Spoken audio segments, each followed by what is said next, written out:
With the Pledge of Allegiance. I pledge allegiance to the flag of the United States of America and to the republic for which it stands, one nation under God, indivisible, with liberty and justice for all. Roll call. Make it.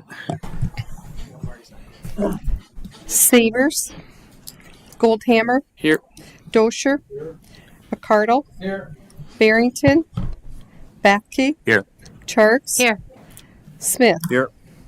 We have a quorum. Public comment. If you need to address the mayor and members of city council on an item that was not on the agenda, excluding personnel items, please come forward to the podium and state your name and your concern. Presentations are limited to 3 minutes. Items will be considered, but no action will be taken at this time. Would anyone like to address the council? Thank you, Mayor. Steve Simpson. What's being handed out is a picture for one of my security cameras from July 27th, 2025. The person with the very large knife was on active parole after being released from the Jamison Annex in December of 2022. He was serving 8 years for being part of 3 Minnehaha County prisoners who assaulted another prisoner and for being a habitual offender. For actions recorded on my security system, he pleaded guilty to third-degree robbery on September 23rd and received 5 years and 5 years suspended. About 4 hours after he left my property, he met up with the mother of his child, and on September 23rd, he pleaded guilty for aggravated assault domestic and received 10 years with 5 years suspended. It's interesting to note that the attorney who negotiated the plea bargain that suspended 2/3 of the 15-year jail sentence downplayed the concern of parolees during the June 24th prison forum held at DWU. During the July 8th prison task force, a motion to remove Mitchell from consideration for the state penitentiary for men was made. This is what the sheriff of Minnehaha County said after realizing that the new prison was coming to Sioux Falls. As sheriff of Minnehaha County, 225,000 people are going to be impacted by this. It's going to increase our crime. More parolees going into our community, more probationers, more crime.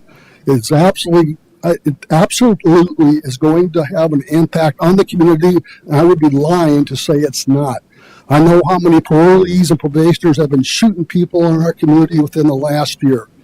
At that July 8th, 2025 meeting were 6 Mitchell so-called leaders ready to continue pushing for putting the prison in Mitchell. 4 were from the Mitchell Chamber of Commerce umbrella, 1 member from this city council who authored the resolution designed by the chamber to deceive the governor's task force into thinking the Mitchell community welcomed the new prison with open arms, and a District 20 legislator who called citizen concerns myths. The CEO of the Mitchell Chamber organized 2 forums that prevented citizens from speaking, but only allowed screened written questions and forbade any elected official who opposed the prison from participating. After ignoring concerns of community safety and increased crimes that were verified by the Minnehaha Sheriff, and from my experience from this summer, the Chamber umbrella wants over $500,000 in subsidies from us. Instead, that money should be budgeted for a new jail for this community. The person with the large knife in this picture was sent back to Jamison last Thursday after spending 57 days in our jail, posing a danger to not only those that work there, but also for the inmates. Instead of subsidizing those who care less about community safety, but rather providing taxpayer subsidies to certain special interest businesses and themselves, the city should budget that money towards a new jail. Thank you. Thank you. Would anyone else like to address the council? Okay, hearing none, we're going to move on. Hey, can I ask a quick question, Mayor? Sure. The Corn Palace, are we going to start August or October 1st? Is that with the corn? That would be a question for Joe. Yep, we're going to be reaching out to Pro Contracting this week to set up a pre-con and get the schedule for their start date and getting it done by hopefully Thanksgiving. Okay. And then we're on the south side where it has USA up above. What is that going to be, corn up there, or is that going to be additional grass? Dave, do you know? It'll be additional grasses that they're bundling currently and that they have, and they'll start putting up as soon as they take down. I believe they took down Christ the Redeemer and finished that today on the front. They'll take down the Sydney Opera House by Wednesday and put the tie back up with so that they can start right away whenever they're coming to put corn on, and then we'll finish off the rest of the broom handles in between now and then. So the grass will be done by the city personnel and the corn by the contractor? Correct, yes, Okay. sir. Okay. One more Yeah. quick question, Dave. Are we in charge of taking the corn off, or are they going to take the corn off? No, we're going to take the corn off to get things going, I believe, and we'll work ahead of them and make sure that we get it off and the surface is prepped right so that we can hang the designs on the tieback and have it ready for They're them. just going to put the corn up. They're not. Correct, and they'll cut it apart and hang it. Okay. Dave, I was watching them. I was down with some family that was visiting, and it is a slow process taking that corn down, isn't it? I mean, I just was surprised watching. It seemed, I just kept thinking, gosh, is there no tool out there that would help do this any quicker? But it looks like it's a pretty painfully slow process. The corn comes fast, the staples don't, and the nails don't.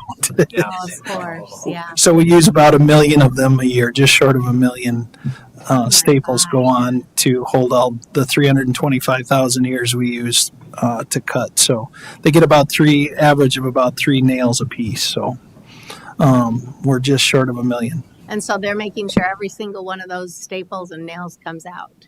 Yeah, that way we can lay the tieback flat against the building so that we don't have any ripples or anything, and make sure that we get it in the corners, and that because it's done on a flat surface with a giant projector, then the lines will match up and we don't have any variances that way.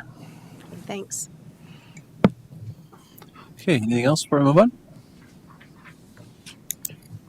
Okay, action to approve resolution R 2025-70 Ullman Street to 23rd to Kemper Utility and Street Improvement State Revolving Fund application. Mr. Schrader. Yep, Mr. Mayor, Council.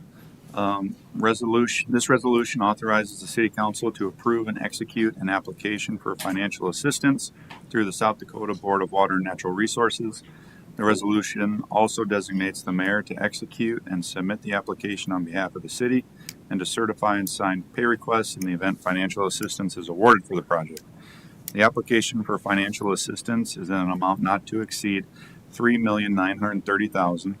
The loan term will be 30 years at a rate of 3.75%. Staff does recommend approval of the resolution. This project is the same project we've been hearing through the budget session process for Ullman from 23rd to Kemper, which will include the roundabout and utilities corresponding underneath the road. The existing or the new lift station that was just installed on the southeast corner is in a good location and does not need to be moved as part of this project.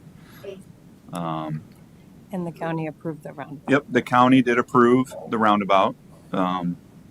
So we should be full steam ahead. I thank you for being here tonight. This saved us 3 months in the process, so I thank you for that. And yeah, I can answer any questions you may have.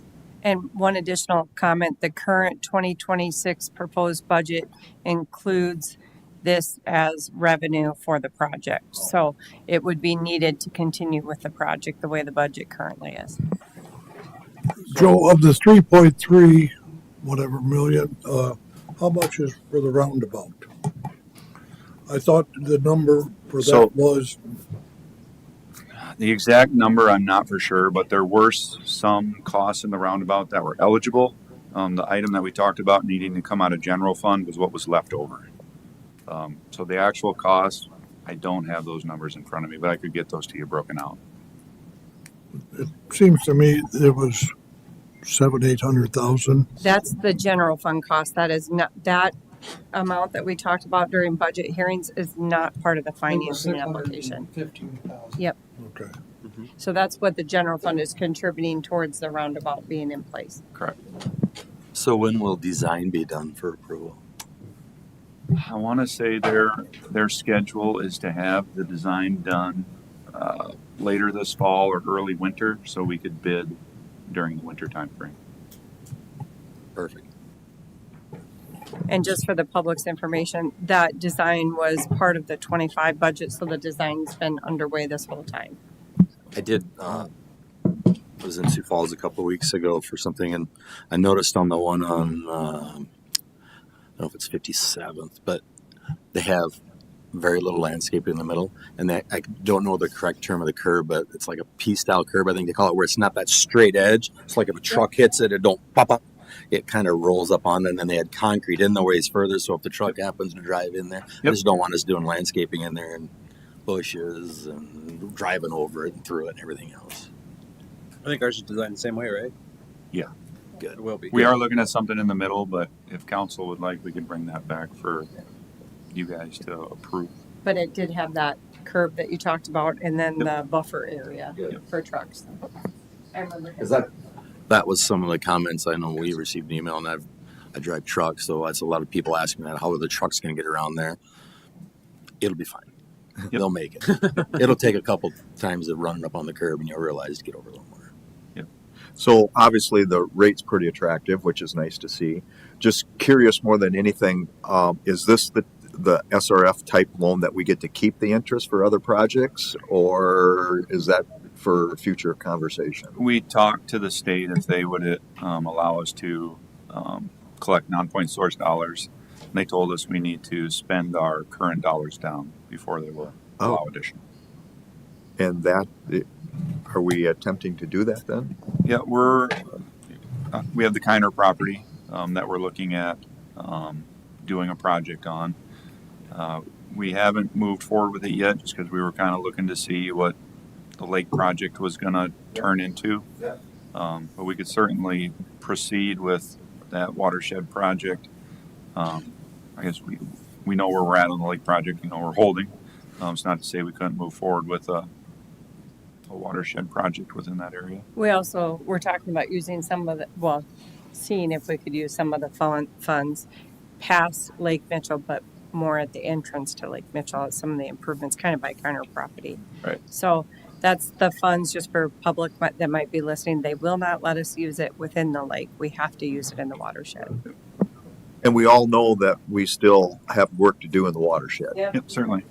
And that'll be ongoing. It'll Yes. be continuous. Yep. In perpetuity. Move to approve. Motion by Tim. Mr. Goldhammer.